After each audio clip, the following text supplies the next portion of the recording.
అల్లు అర్జున్ తాజాగా హైదరాబాద్లో జరిగిన మారుతినగర్ సుబ్రహ్మణ్యం చిత్రం ప్రీ రిలీజ్ ఈవెంట్కి పాల్గొన్నారు.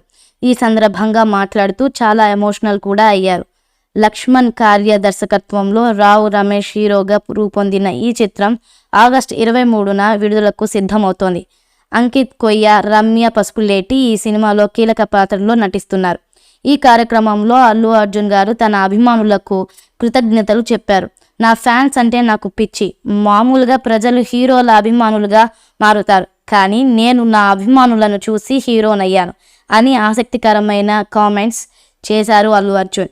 తన అభిమానుల పట్ల ఉన్న ప్రేమను బయటపెట్టిన అల్లు అర్జున్ ఇకపై తన సినిమాల మధ్య సమయాన్ని ఎక్కువగా ఉండనివ్వకుండా బ్యాక్ టు బ్యాక్ సినిమాలు చేస్తానని అన్నారు. ఇక పుష్ప 2 గురించి కూడా మాట్లాడుతూ ఈ సినిమాకి సంబంధించిన క్లైమాక్స్ సీక్వెన్స్ గురించి ఇప్పటి వరకు తన కెరియర్లో తాను చేసిన క్లైమాక్స్లలో చాలా కష్టమైనది అని అన్నారు. పుష్ప 2 డిసెంబర్ 6న రిలీజ్ అవుతుంది.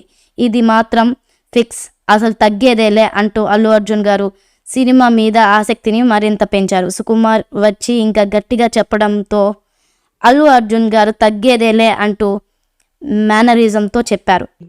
ఈ మూవీపై మీ అభిప్రాయాన్ని కామెంట్ బాక్స్లో తెలియజేయండి. ఈ వీడియో మీకు నచ్చితే లైక్ చేయండి, షేర్ చేయండి, కామెంట్ చేయండి. మరిన్ని అప్డేట్స్ కోసం మన ఛానల్ని సబ్స్క్రైబ్ చేయండి. అలాగే పక్కనే ఉన్న గంట సింబల్ని గట్టిగా టంగ్ టంగ్ అని కొట్టేసేయండి.